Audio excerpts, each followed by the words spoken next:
Praise the Lord. It's another beautiful day that we gathered here. We are gathered here to praise the Lord, to hear His word, and to give Him all the glory and honor that He truly deserves. And I thank God that once more I invited here to speak to my dear brothers in the faith. And since we are the holiday season, our message for today is, of course, about Christmas. Amen. It's all about Christmas. I just want to read the passage in the book of Luke. If you have your Bible, you can turn in Luke chapter 2. I will be reading from 13 to 14, and maybe later I will read a little bit more. So this is what is written in Luke chapter 2, verse 13 to 14. Suddenly a great company of heavenly hosts appeared with the angel, praising God and saying, "Glory to God in the highest, and on earth peace to men on whom His favor rests." So let us pray. Father God in heaven, again, O Lord, we rejoice and we are glad, O Lord God, that you have gathered us here once more to hear, listen, study, O Lord God, your word. And I pray, O Lord God, that you would open up our hearts, our minds, O God, that we may fully understand the message. We pray, O Lord, that we may be able to share this as well to other brothers and sisters. Pray for your Holy Spirit to guide us in all truth. And may your name be exalted in the midst of us. And the glory and honor and praise to you belong. In Jesus' name we pray. Amen. Amen. So, actually, Luke, if you read the passage or the account of Luke with regards to the birth of Christ, it has more detail than compared to the other gospel writer. Maybe because Luke is a doctor. So if you read his account, it's more detailed. And I would like to read from chapter 2, verse 1 to 19, so that we can get the whole context of the story. Now, in those days, a decree went out from Caesar Augustus that the census be taken of all the inhabited earth.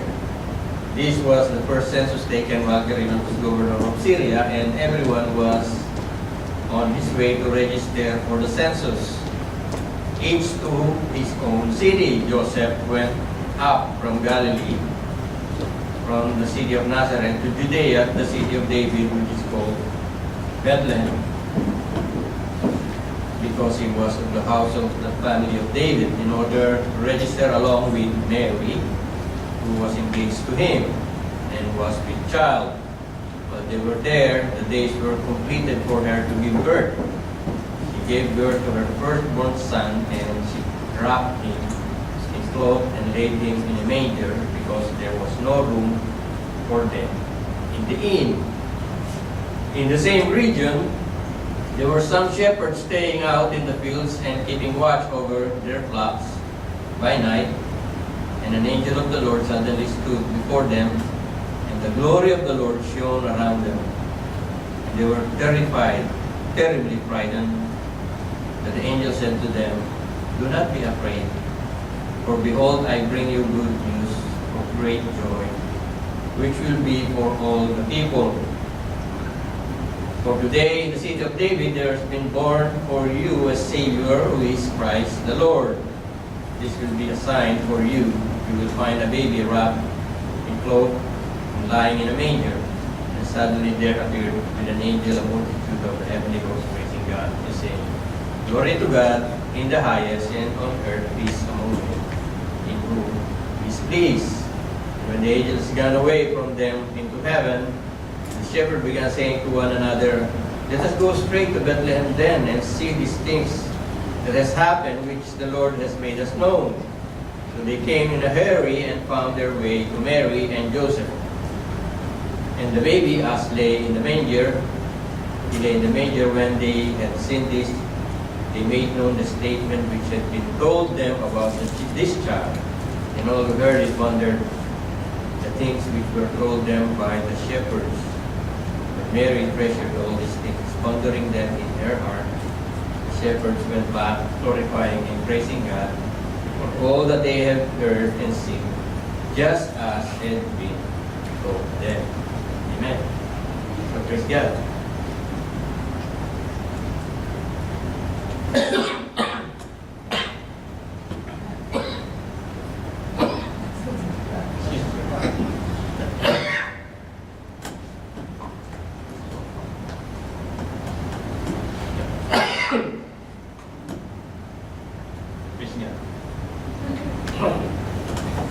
It's stuck in my throat. Amen. So, if you know the history of the birth of Christ, you will probably say, okay, I think this is the worst day for the Savior to be born. Or maybe it's the best day for the Savior to be born. Why did I say it was the worst day for a Savior to be born, for Christ to be born? First, in history, we would know that the Israelites have suffered from series of country invading them, occupying them from the Babylonians, from the Assyrians, from the Persians, from the Greeks, and then by the Romans during the time of Jesus, right? So it's a very troubled times. It's a very difficult time for the Israelites in general when the Lord Jesus Christ was born. And not to mention that they have a king, a tyrant, a very cruel man, which is Herod. He's not even a Jew. He's from the Idumean, or from the house of Esau. If you remember, Jacob has a brother, Esau. He's from that line, converted to Judaism. But he's so wicked that he have executed a lot of his family members. So, and then we have this Roman, occupation of this area. So we could see that, a series of another country or another occupying forces. It's terrible. I mean, one after another. One country invading them after another ruler. Even during the time of the Greeks, their area is passed on from, because as we know in history that when Alexander died, the territory which he occupied were subdivided into with his generals. And the Seleucus is taken Syria, the northern part, and Egypt was taken by Ptolemy. And Israel, or that area, the Levant, they call it the Levant, has somehow switched from the Ptolemaic to the Seleucid Empire. So they're like, whoever is stronger, get the area, right? And there's so much persecution to the Jews during the Seleucid Empire, especially during the time of Antiochus Epiphanes, or Antiochus IV, wherein the people rebelled, and it resulted in the Maccabean revolt. For a while, the Maccabeans, or the Hasmonean, have somehow had control into that area until the Romans came. And then, if you could see the history, it's very bad. Very bad, And this is the time, somehow, that the Savior is born in the middle of this chaos, And if you look at the passage here, it says there that, there was a census. This census triggered the family of Joseph and Mary to go back to their ancestral area. right? Which is Judea. Specifically because Joseph is from the tribe of Judah, and in the house of David, right? So he lives in Bethlehem. And in verse 7, you could see that, it's mentioned there that she gave birth, Mary gave birth to her firstborn son. Now, the Bible could have just said, she gave birth to her son. Right? But what did the Bible say to her firstborn son? Right? Could have said, give her to her son. Just because by putting the word firstborn, it's like, you are first in line, meaning to say there's someone behind you. You cannot be first in line if there's no one behind you. Right? It doesn't make sense that you are first and who's the second. Right? Actually, in some translation, it says they are the eldest. That Jesus is the eldest, meaning to say he has siblings and brothers and sisters there. So we could make it's clear here that Mary, or Jesus, is not the only son of Mary. There are other children there. Now, it says here also that in the same region there were some shepherds staying in the fields, keeping watch over their flocks by night, and the angel of the Lord suddenly stood before them. And the glory of the Lord shone around them. And you can see from here that, if you see a sight like this in the middle of the Judean desert, you might say, oh, it's extraordinary, right? But when I was looking at this event, when I look at the word used here, shown or shown around, can only be found here and in the book of Acts. In the book of Acts, there are only two instances wherein this Greek word, which is perilampo, it can only be found in these two areas, in the book of Acts and here. And if you look closer in the book of Acts, this is the instance wherein Paul, in the middle of the noon, saw this bright light. Okay? So, imagine, in the middle of the noon, seeing this bright light. Meaning to say, this bright light is much, much brighter than the sun. Otherwise, you won't notice it. Okay? Now, if this light is so bright during noontime, imagine what will happen when it happens during the night. I don't know if you experience it you're coming from a dark room, bedroom, and then you suddenly turn on the light on your washroom. What do you feel? Your eyes suddenly just, your retina suddenly just open up like that, right? To the lights. I mean, it closes. When the light is so intense, it closes, right? When you're in the dark, it's open up. So that is what they experienced. That's why they were so terrified. They were so terrified because what they experienced is something that is extraordinary. Remember, this is in the middle of the night. And they have this light so bright, brighter than the sun. That's why they were so terrified. And they were terribly frightened. And then they said, but the angel said to them, do not be afraid. Right? And sometimes when we have this encounter, with the divine, and when we see our selves, our situations, it's just normal to feel scary because we know that God is holy, God is divine, and we are sinful. You know? And only those people who probably think that they are as equal with God will only probably stand.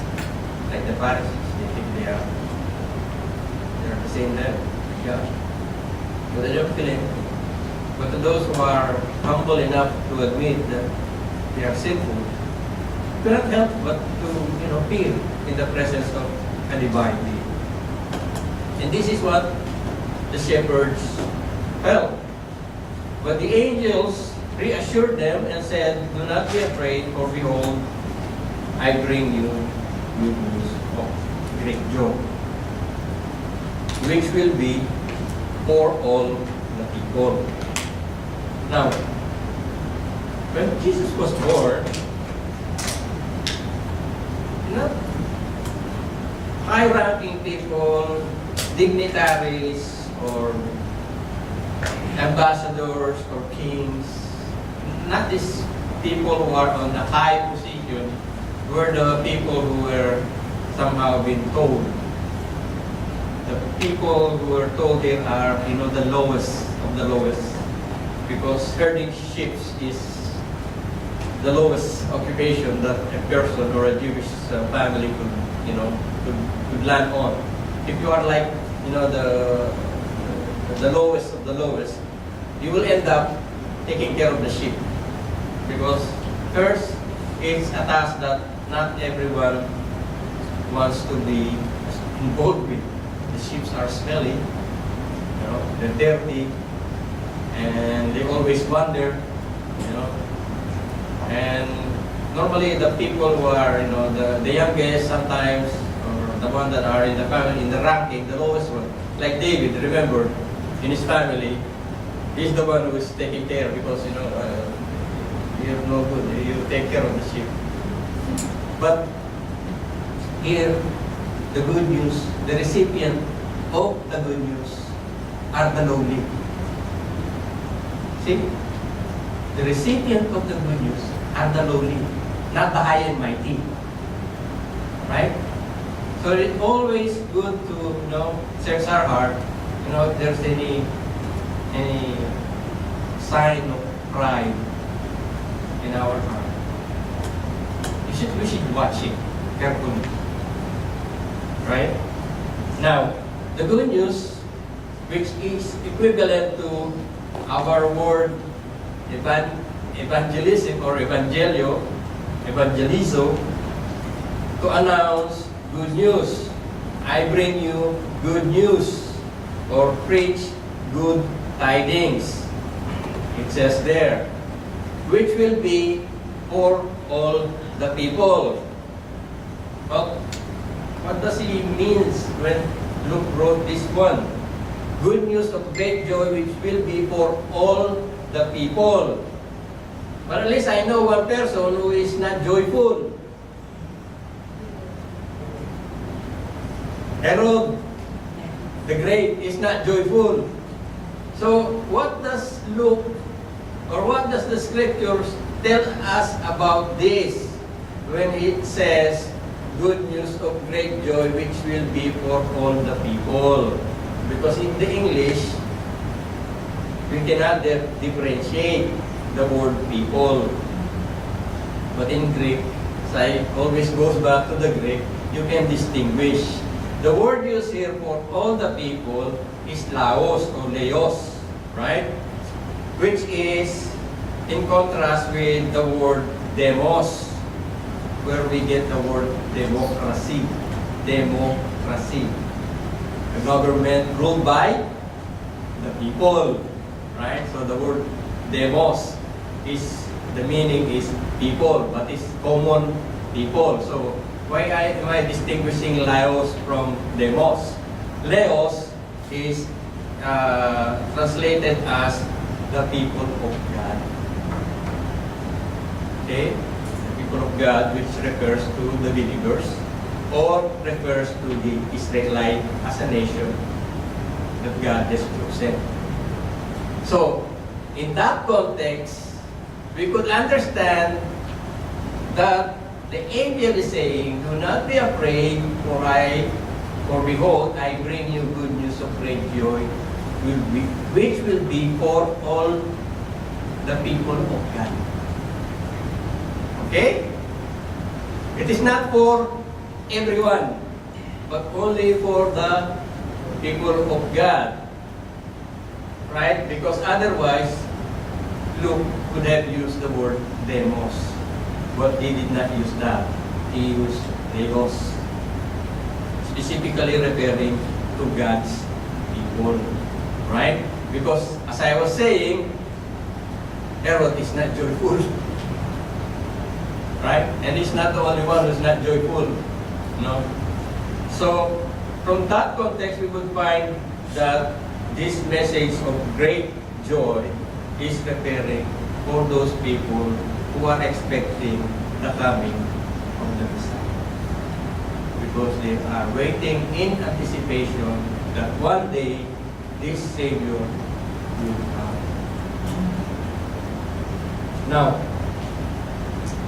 for today, in the city of David, there has been born for you a Savior who is Christ the Lord. This will be a sign for you. You will find a baby wrapped in cloth and lying in a manger. When I look at this word find, it's in my translation. Okay. When you look at the word find, there are many meanings in the Greek. It can be referred to as, when you look for something and then you found it, or like by accident you found it. But when I look at the meaning of this word find, it says that it is something that you previously have known. So something that is familiar with you already. Either the place is familiar with you, or the person that you are looking is familiar with you. So what it implies in here is that you will find a baby, so someone or somewhere that is familiar with you already, you will find him, or you will find a place. Something like that. So something that is not random. So these shepherds already somehow have an idea where to find this baby.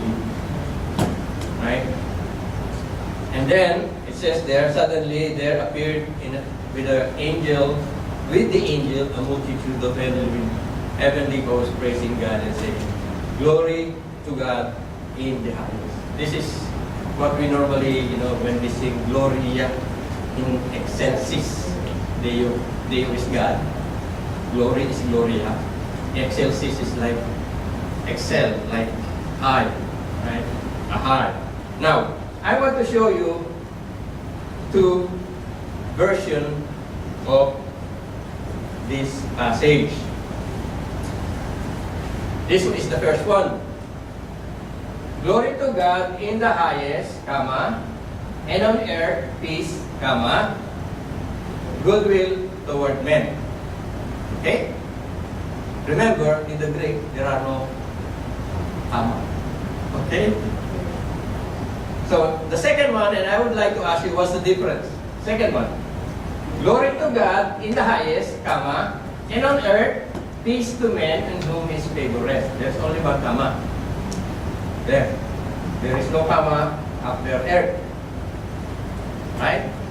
So, this one, there is a comma there. There. Right? But there are no commas in the Greek. Right? So, I think, in order to find which one is accurate here, the peace is on earth. Right? But we all know that there's no peace on earth. Is there peace on earth? During the time of Jesus, there is no peace. Even now, there is no peace. Still war in Ukraine, some problems in China, in India, and everywhere. We know that this is not true. There is no peace on earth. There's always problem on earth, right?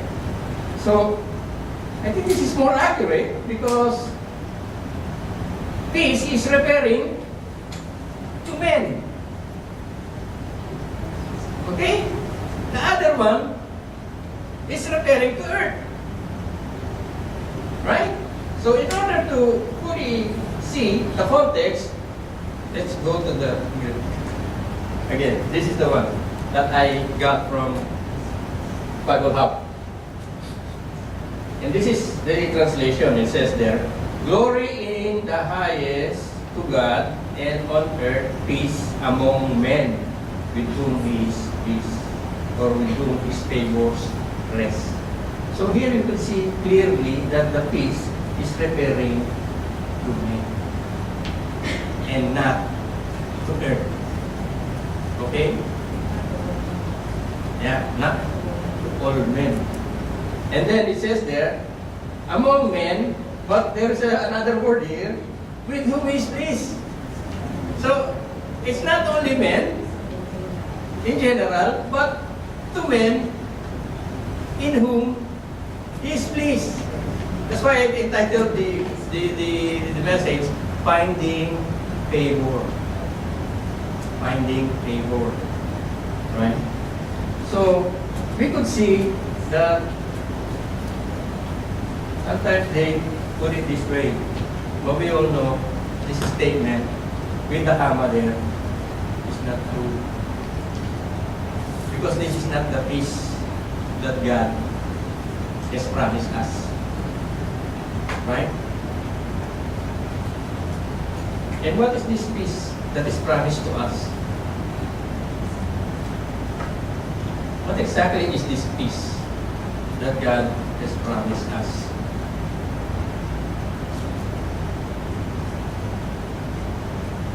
Peace to men in whom His favor rest. Right?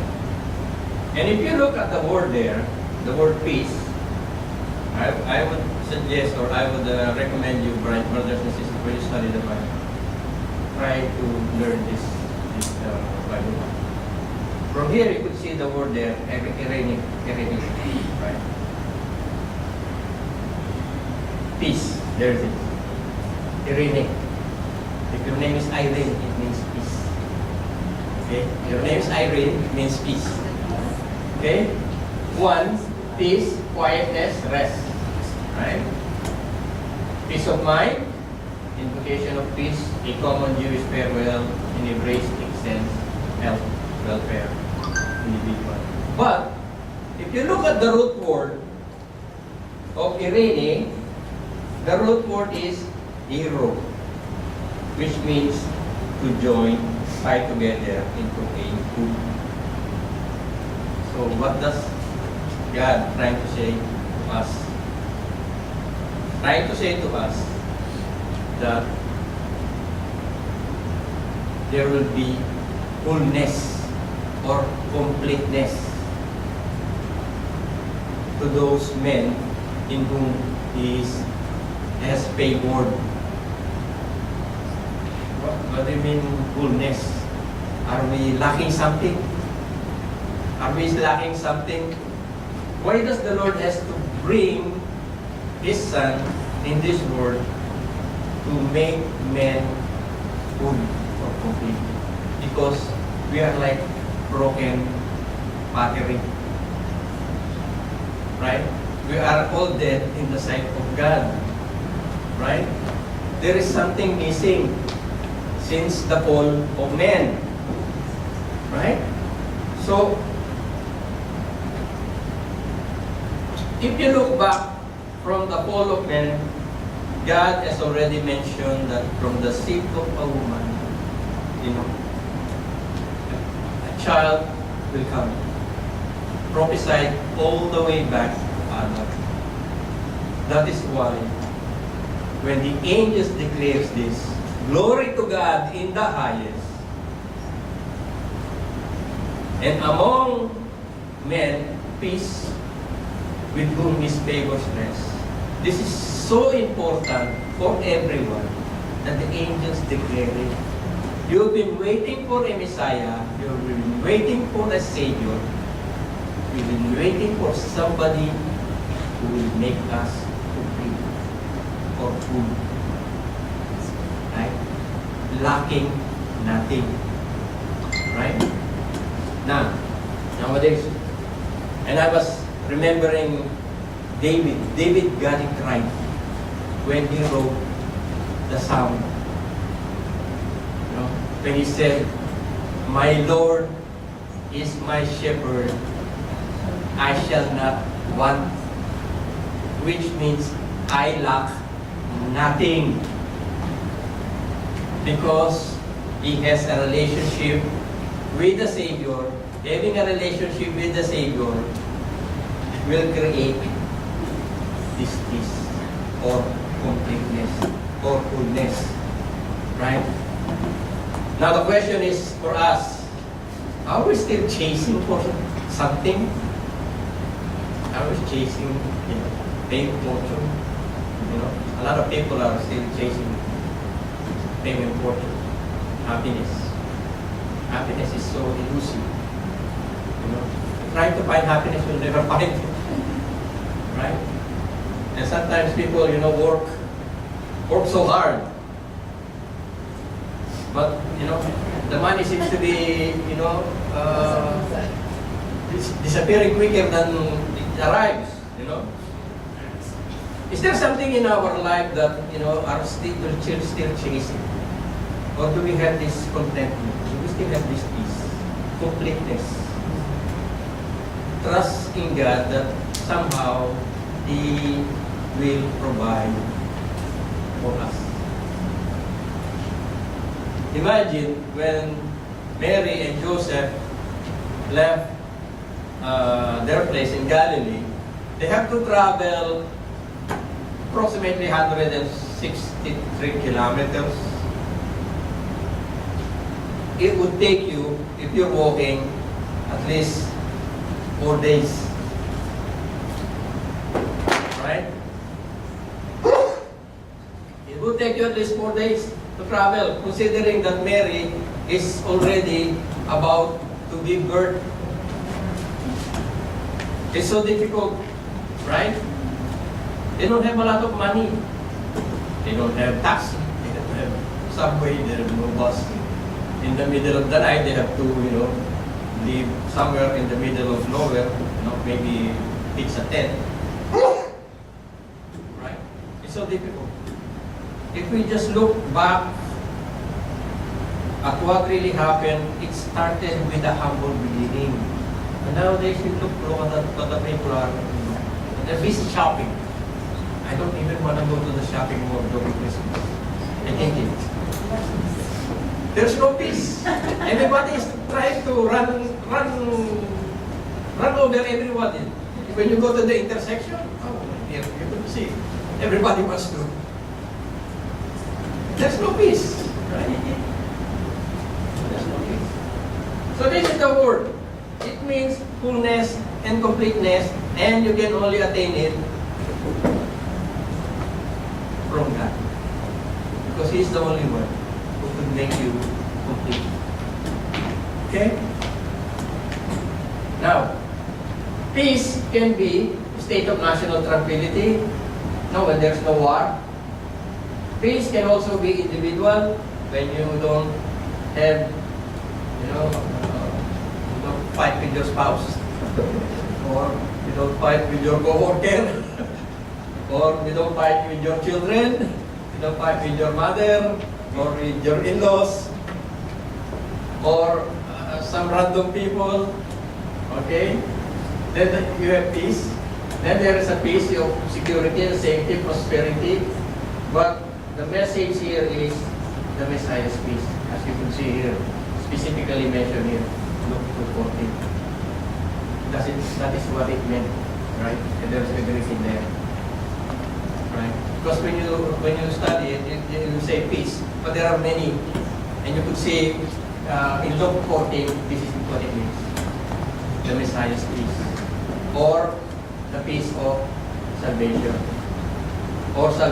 or the way that leads to peace, which is salvation. So that is what it meant. On earth, peace among men, which can only be attained by the work of the promised Savior, which is our Lord Jesus Christ. Now, there's another word in there, There, that's how we look like. Broken pot, right? We are broken pot. But do you think this broken pot has any use? No, right? Because when God changed you, He doesn't patch you. He completely transformed you. Because this pot, they only put it together, but when you put the water will leak. Right? There. We are like jars of clay, but there is treasure inside, right? God has chosen us, which are brittle and breakable. God has used jars of clay, like you can be imperfect, flawed. We have many faults, right? So we should be more forgiving to each other, especially now, this season. But God has somehow, have chosen us, jars of clay, and have this treasure inside us. So that the surpassing power belongs to God and not to us. In order to accomplish God's will, He's using imperfect people like you and me, right, to have this treasure inside us. The message of hope and forgiveness and reconciliation. Right? So, praise God. Because in our own way, we could never do the work of God without the Spirit of God enabling us. Here, peace with God. Romans 5:11, verse 1. Therefore, having been justified by faith, we have peace with God through our Lord Jesus Christ. Now, before we can have the peace of God, we must have first peace with God.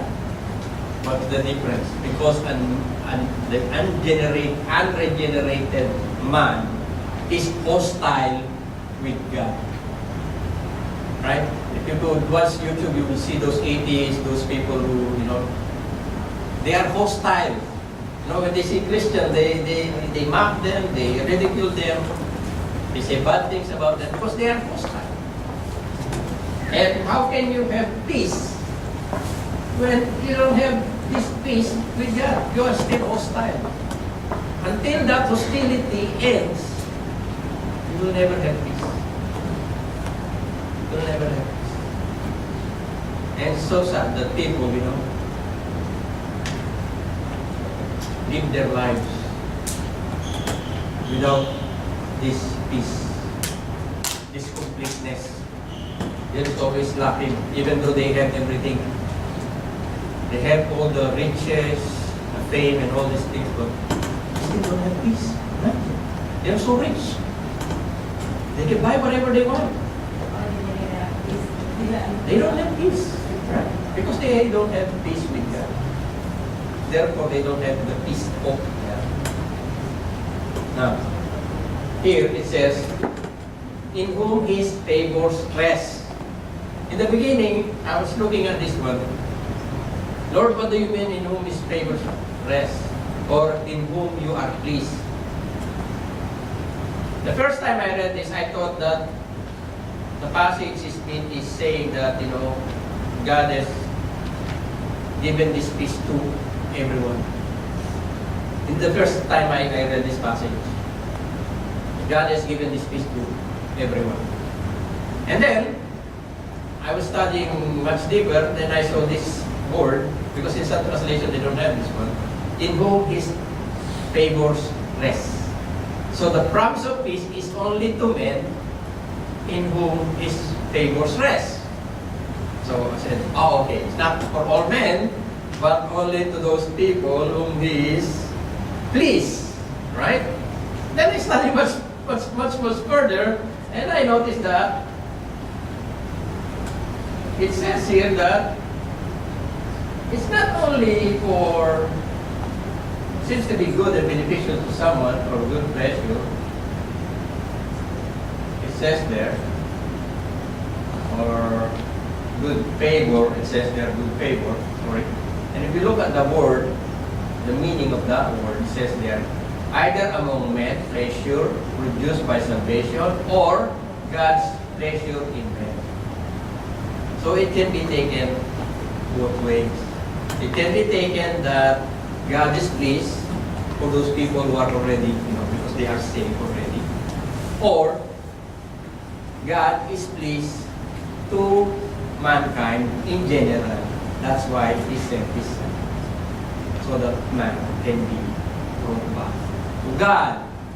Right? That's why the angel says here, glory to God in the highest, putting God at the top. Up.